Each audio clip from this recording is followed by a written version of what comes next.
Hi hello B R cooking and വ്ളോഗ്സിലേക്ക് എല്ലാവർക്കും വീണ്ടും സ്വാഗതം.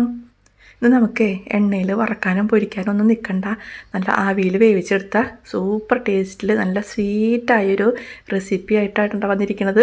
പഴമില്ലാത്ത വീടുകളുണ്ടാവില്ലല്ലോ. അപ്പോൾ നമുക്ക് വീട്ടിൽ പഴം ഉണ്ടെന്നുണ്ടെങ്കിൽ നമുക്ക് പെട്ടെന്ന് എപ്പോൾ വേണമെങ്കിലും ചെയ്തെടുക്കാവുന്ന, ഈസി ആയിട്ട് ചെയ്തെടുക്കാവുന്ന നല്ലൊരു റെസിപ്പിയാണ് കേട്ടത്. നമ്മുടെ വീട്ടിൽ എപ്പോഴുള്ള സാധനങ്ങൾ വെച്ചിട്ടാണ് നമ്മൾ ഈ അട ഉണ്ടാക്കിയെടുക്കുന്നത് കേട്ടോ.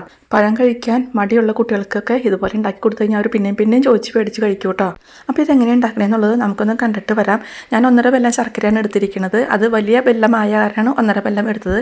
ഇല്ലാന്നുണ്ടെങ്കിൽ 2 എടുക്കാം കേട്ടോ. പിന്നെ നമുക്ക് വേണ്ടത് പഴമാണ് കേട്ടോ. ഞാനിപ്പോൾ ഒരു നേന്ത്രപ്പഴമാണ് എടുത്തിരിക്കുന്നത്. ഇനിയിപ്പോൾ നേന്ത്രപ്പഴം ഇല്ലാത്തവർ ചെറുപഴങ്ങൾ ഏതെങ്കിലും എടുത്താൽ മതി. പൂവമ്പഴമോ അല്ലെങ്കിൽ പാളയംകോടനോ, അതോ അല്ലാന്നുണ്ടെങ്കിൽ റോബസ്റ്റയോ അല്ലാന്നുണ്ടെങ്കിൽ ഞാലിപ്പൂവനോ ഏത് പഴം വെച്ചിട്ട് വേണമെങ്കിലും നമുക്ക് ചെയ്തെടുക്കാം കേട്ടോ.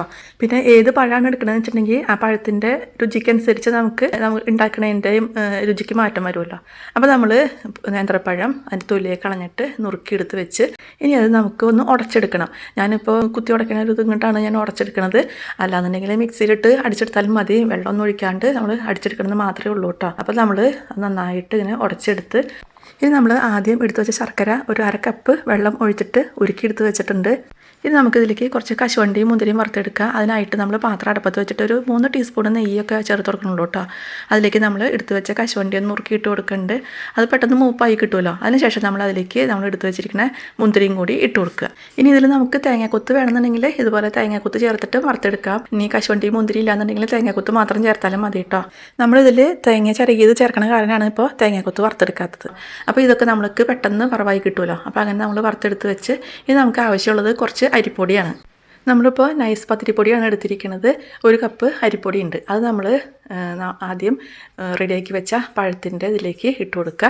അതിനുശേഷം നമ്മളതിലേക്ക് ഒരു 1/2 കപ്പ് തേങ്ങ ചിരകിയതാണ് ഇട്ട് കൊടുക്കുന്നത് കേട്ടോ. പിന്നെ നമുക്ക് മണത്തിനൊക്കെ വേണ്ടിയിട്ട് 1 ടീസ്പൂണ് ഏലക്ക പൊടിച്ചതും പിന്നെ കുറച്ച് ജീരകം പൊടിച്ചതുമാണ് ചേർത്ത് കൊടുക്കുന്നത് കേട്ടോ. പിന്നെ നമുക്ക് മധുരമൊക്കെ ബാലൻസ് ആവാൻ വേണ്ടിയിട്ട് ഒരു 1/4 ടീസ്പൂണ് ഉപ്പും കൂടി ചേർത്ത് കൊടുത്തു.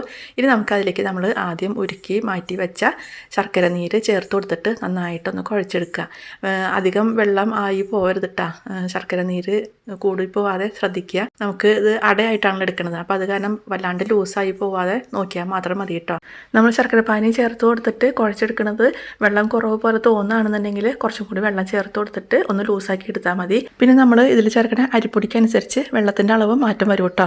പിന്നെ മധുരം കൂടുതൽ വേണ്ടവർക്ക് ശർക്കര കൂടുതലെടുത്ത് ഉരുക്കി ചേർക്കാം കേട്ടോ. അതൊക്കെ ഓരോരുത്തരുടെയും ഇഷ്ടമനുസരിച്ച് ചെയ്യുക. അതിനുശേഷം നമ്മൾ ആദ്യം വറുത്ത് വെച്ച കശുവണ്ടിയും മുന്തിരിയും ആ നെയ്യോട് കൂടിയിട്ടാണ് മാവിലേക്ക് ചേർത്ത് കൊടുക്കുന്നത് കേട്ടോ. ഒരു 2-3 ടീസ്പൂണ് നെയ്യ് മാത്രമേ ഉള്ളൂ കേട്ടോ. ആ നെയ്യ് ചേർക്കുമ്പോൾ ഒരു പ്രത്യേക ടേസ്റ്റും കൂടി ഉണ്ട് കേട്ടോ. നമ്മൾ ചക്കയടയ്ക്ക് ഉണ്ടാക്കണേക്കാളും കുറച്ചും കൂടി ടേസ്റ്റാണ് കേട്ടോ ഈ അടയ്ക്ക്. അങ്ങനെ നമ്മൾ മാവൊക്കെ റെഡിയാക്കി വെച്ച് ഇനി നമ്മൾ വാഴയിലയിലാണ് ഇത് വേവിച്ചെടുക്കുന്നത്. അപ്പോൾ നമുക്ക് വിഷുവിന് വാങ്ങിച്ച വാഴയില ഉണ്ടായിരുന്ന കാരണം അതിലാണ് ഞാൻ ചെയ്യണത്.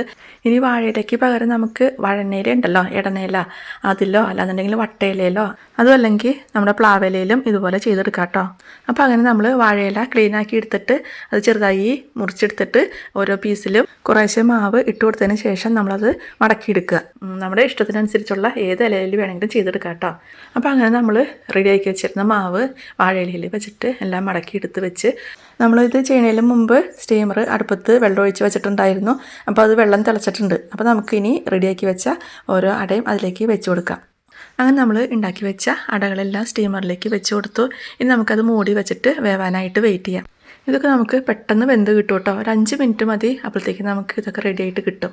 അപ്പോൾ അങ്ങനെ ഒരു 5 മിനിറ്റ് കഴിഞ്ഞ് ഇപ്പോൾ ഞാൻ തുറന്ന് നോക്കി. അപ്പോൾ നമുക്ക് നല്ല രസമായിട്ട് അത് വേവായിട്ട് കിട്ടിയിട്ടുണ്ട് കേട്ടോ. നമ്മുടെ പഴാട വാഴയിലയിൽ വേവിച്ചെടുക്കുമ്പോൾ ഒരു പ്രത്യേക സ്മെല്ലൊക്കെ ഉണ്ടല്ലോ. പിന്നെ അതുപോലെ തന്നെ വഴനയിലൊക്കെ ആണെന്നുണ്ടെങ്കിൽ അതിൻ്റെ മണം പിന്നെ പറയേണ്ട കാര്യമില്ല, അത്രയും മണമായിരിക്കും.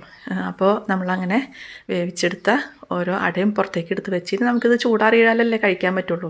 അപ്പോൾ നമുക്ക് ചായയൊക്കെ ഉണ്ടാക്കിയിട്ട് എല്ലാവർക്കും അങ്ങോട്ട് കൊടുത്തു കഴിഞ്ഞിട്ടുണ്ടെങ്കിൽ ഉണ്ടല്ലോ എത്ര കഴിച്ചാലും മതിയാവില്ല കേട്ടോ. നമ്മൾ ചക്കയുടെയൊക്കെ ഉണ്ടാക്കി എല്ലാവരും കഴിക്കുന്നതാണ്. അതുപോലെ തന്നെ നമ്മൾ എപ്പോഴെങ്കിലുമൊക്കെ ഇതുപോലെ അട ഉണ്ടാക്കുകയാണെന്നുണ്ടെങ്കിൽ എല്ലാവർക്കും ഒരു വെറൈറ്റി ആവുകയും ചെയ്യും. നമുക്ക് ഉണ്ടാക്കാനും എളുപ്പമാണ്. എപ്പോൾ വേണമെങ്കിലും നമുക്ക് ഉണ്ടാക്കാവുന്ന ഒരു അടയാണല്ലോ ഈ പഴം ഉണ്ടെന്നുണ്ടെങ്കിൽ എളുപ്പമല്ലേ. അപ്പോൾ എല്ലാവർക്കും ഈ വീഡിയോ ഇഷ്ടമായില്ലേ? നമുക്ക് വീട്ടിൽ എപ്പോൾ വേണമെങ്കിലും ഉണ്ടാക്കാൻ പറ്റിയ നല്ലൊരു അടയുടെ റെസിപ്പി അല്ലേ. അപ്പോൾ എല്ലാവരും വീഡിയോ കണ്ടിട്ട് ഒന്ന് ലൈക്ക് ചെയ്യുക, കമൻറ്റ് ബോക്സിൽ കമൻറ്റ് ഇടുക. ചാനൽ സബ്സ്ക്രൈബ് ചെയ്യാത്തവരുണ്ടെങ്കിൽ സബ്സ്ക്രൈബ് ചെയ്യാനും മറക്കരുത് കേട്ടോ. അതുപോലെ തന്നെ ബെല്ലൈക്കണും കൂടി ഓപ്പൺ ആക്കാനും മറക്കരുത്. പിന്നെ നിങ്ങൾ നിങ്ങളുടെ ഫ്രണ്ട്സിനൊക്കെ ഒന്ന് ഷെയർ ചെയ്ത് കൊടുക്കാനും മറക്കരുത് കേട്ടോ.